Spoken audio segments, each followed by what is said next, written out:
बच्चों, I hope सब ठीक, तबीयत ठीक होगी। आज है हमारी क्लास 10, इसमें पढ़ेंगे आज हम फ्यूचर कंटिन्यूअस टेंस के बारे में।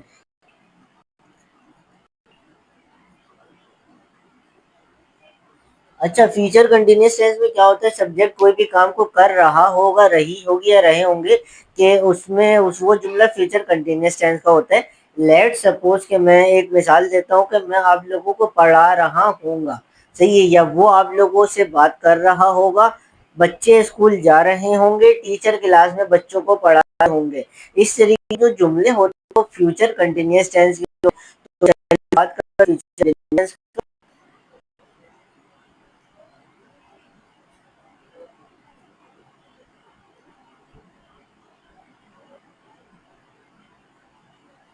सबसे पहले हम इसकी पहचान की बात कर लेते हैं कि इस जुमले की पहचान किस तरह होगी। हम पहचानेंगे किस तरीके से कि ये जुमला फ्यूचर कंटिन्यूअस टेंस का है। जिस जुमले के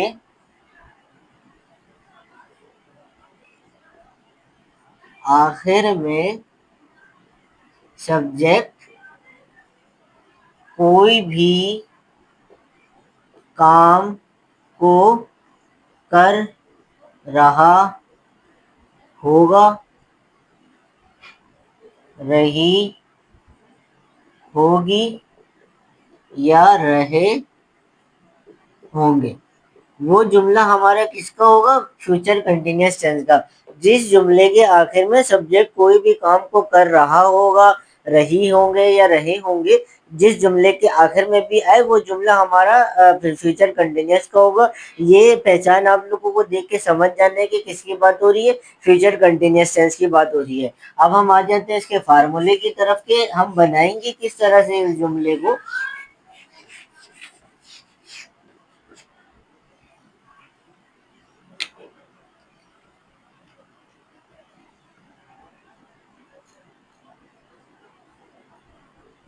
formula subject plus will be shall be plus verb के first form plus ing and then plus object. Got it. Subject plus will be shall be verb की first form ING plus object. Last class में मैं बता चुका था कि present continuous tense वो वाहिद tense है जिसमें हमने आईएनजी का इस्तेमाल करना होता है। अब वो प्रेजेंट में हो, पास्ट में हो या एंड देन फ्यूचर में हो, किसी में भी कंटिन्यूअस आ रहा है तो आईएनजी का इस्तेमाल मस्ट बी कंपलसरी होगा। और दूसरा, इसके हेल्पिंग वर्ब में सिर्फ बी का इजाफा हुआ है। फर्स्ट वाले में जो है फ्यूचर इंडेफिनिट में हमने क्या किया था, फ्यूचर इंडेफिनिट में हमने सिर्फ विल का इस्तेमाल किया था, दैट्स इट, हेल्पिंग वर्ब में। बट नाउ यहाँ पे जो है हमने will be and shall be लगाना है। तो अब how to make this sentence हम बनाएंगे कैसे अकॉर्डिंग टू फार्मूला इस जुमले को। चले हम शुरुआत करते हैं जुमले की तरफ। मैं अच्छा, जुमला शुरुआत करने से पहले मैं एक चीज और आप लोगों को बता देता हूँ कि यहाँ पे ही, शी, इट या एनी नेम हो तो उसके साथ हमने क्या लगाना है, will be. Got it. And then हमारे पास आई, वी, यू, दे या इस तरह की चीजें हो तो उसके साथ हमने क्या लगाना है, शेल बी।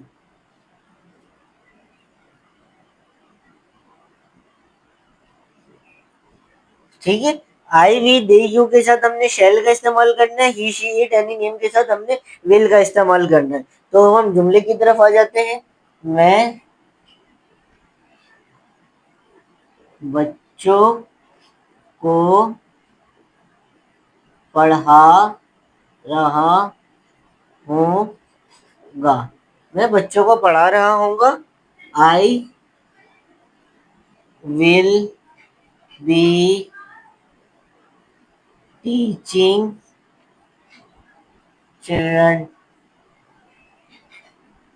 ठीक है। I will be teaching children. वो लोग पिकनिक में जा रहे हों, ये वो लोग पिकनिक में जा रहे होंगे। अच्छा, अब ही शी इट एनी नेम में तो किसका इस्तेमाल करना है यहाँ पे, विल बी का। अच्छा सॉरी टू से मैंने यहाँ पे जो विल का इस्तेमाल कर दिया। यहाँ पे आएगा shall, I we they you के साथ शेल का इस्तेमाल होगा। तो I shall be teaching children, वो लोग पिकनिक में जा रहे होंगे। ही के साथ किसका इस्तेमाल होगा, यहाँ पे विल का इस्तेमाल होगा। ही विल बी गोइंग। अच्छा वो लोग हैं तो सॉरी, यहाँ पे मैंने देखा नहीं, वो लोगों के साथ हमने दे लगाना है क्योंकि बहुत सारे लोग हैं ना, तो दे का इस्तेमाल होगा। अब दे के साथ क्या है, I we they you are के साथ शेल लगेगा हमारे साथ। They shall be going to picnic. ठीक है, they shall be going to picnic. अब ये दो जुमले हो गए, मैं तीसरा जुमला बना के, बल्कि दो और बना के फिर हम आएंगे इनके नेगेटिव की तरफ। ये हमारा अफर्मेटिव है।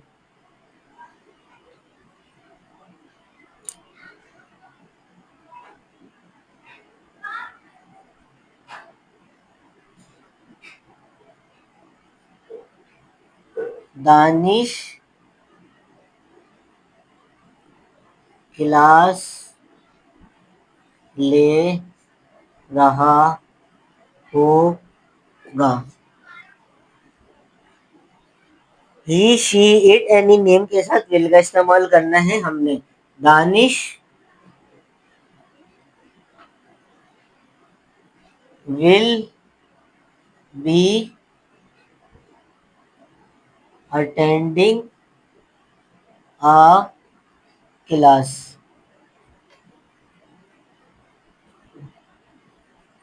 तुम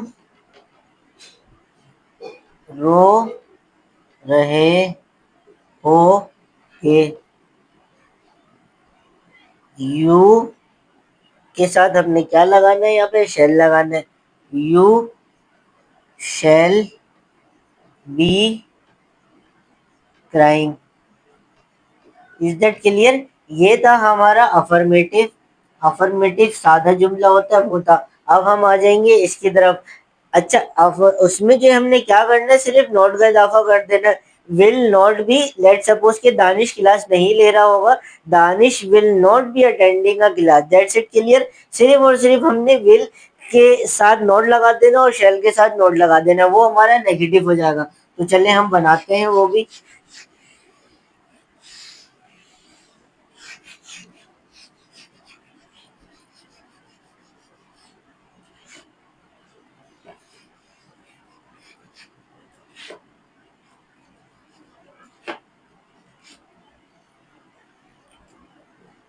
subject plus will not be shall not be and then plus object, verb की फर्स्ट फॉर्म प्लस ऑब्जेक्ट।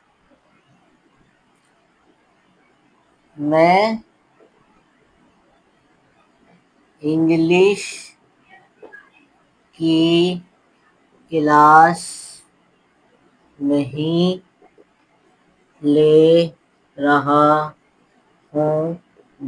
मैं इंग्लिश की क्लास नहीं ले रहा हूँगा, मैं इंग्लिश की क्लास नहीं ले रहा हूँगा। है सिंपल जुमला, सिर्फ और सिर्फ इसमें किसका इस्तेमाल हो गया, नहीं का इस्तेमाल हो गया। तो how to make this sentence, I we they you are के साथ हेल्पिंग वर्ब हमारा वही रहेगा शेल। अफर नेगेटिव है तो इसमें दैट कि हमें ये नहीं करना कि इसमें हम जो है आई वी दे के साथ विल लगा रहे हैं, शीट के साथ शेल लगा रहे हैं, तो ऐसा कुछ भी नहीं। हेल्पिंग वर्ब सेम रहता है, नेगेटिव हो, अफर्मेटिव हो या इंटेरोगेटिव हो, कोई सा भी हो। I will sorry I shall not be attending a class for English. अच्छा, I shall not be attending a class for English. For लगाए तो भी ठीक है, ना लगाए तो भी ठीक है, दोनों सूरतों में जुमला सही रहेगा। I shall not be attending a class English, I shall not be attending a class for English. तुम वहां नहीं जा रहे होगे। तुम वहां नहीं जा रहे होगे। You I we they you shall not be going there. ठीक है, अगर यहाँ होता है तुम वहां नहीं आ रहे होगे, तुम वहां नहीं आ रहे होगे, you shall not be coming here. वहां के लिए देयर इस्तेमाल होता है और यहाँ के लिए हेयर इस्तेमाल होता है। अच्छा, हम जैसे किसी को बुलाते हैं कि यहाँ आओ, तो उसके लिए हम क्या कहते हैं, कम हेयर। मतलब यहाँ आना, सिर्फ हम ये नहीं कहेंगे कि हेयर, हेयर मीन्स यहाँ आने के लिए कम होगा।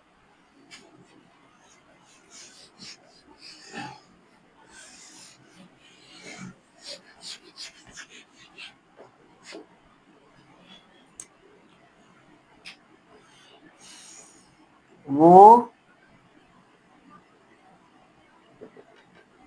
कपड़े नहीं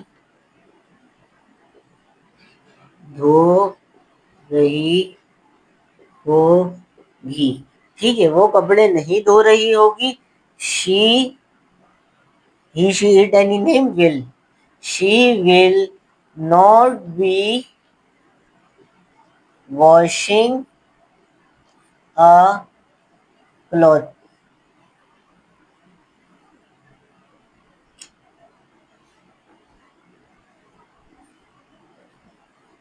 मैं क्लास सॉरी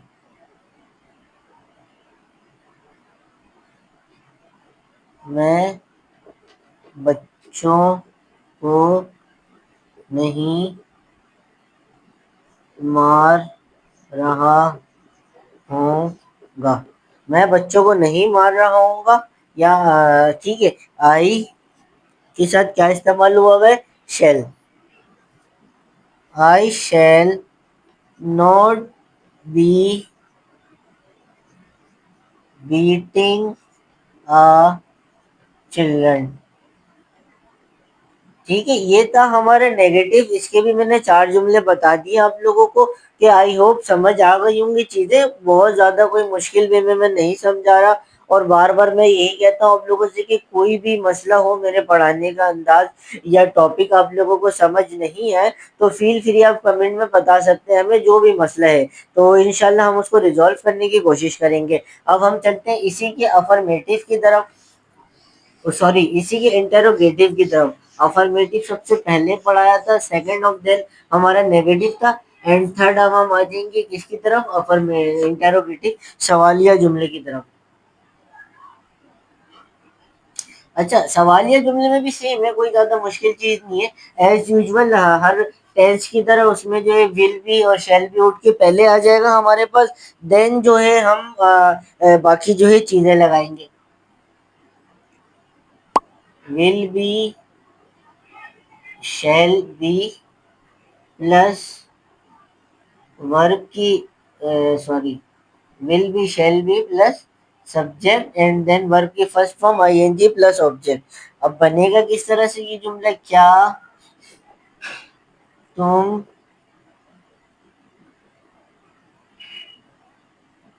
उसे मार रहे होगे। क्या तुम उसे मार रहे होगे, मार रहे होगे, तो इसको हम किस तरह बनाएंगे। आई वी दे यू आर के साथ क्या इस्तेमाल हुआ है, यहाँ पे शैल इस्तेमाल हुआ है। तो S shall you be beating him या हर, जो भी हो यहाँ पे आप दोनों लगा सकते हैं। And question mark must be compulsory. Her video में कहता हूँ मैं कि ये मस्ट बी कंपलसरी है क्वेश्चन मार्क लगाना लिखते वक्त। जब आप पेपर दे रहे हैं या लिख रहे हैं तो ये बहुत जरूरी है। इससे इंडिकेट होता है कि जुमला जो है हमारा क्या है, सवालिया है। क्या वो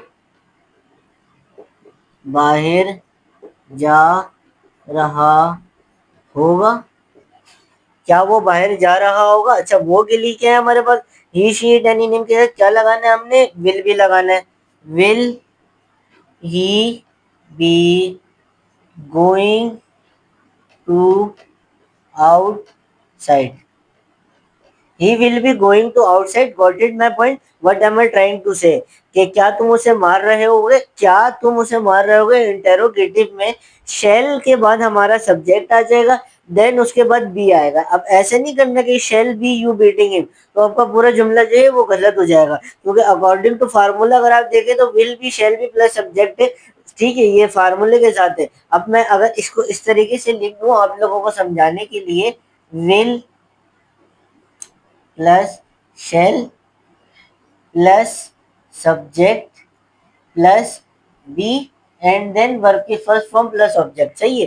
तो अब ये आप लोगों को समझाने के लिए, will shall plus subject plus be and then verb की first form and then ING and object.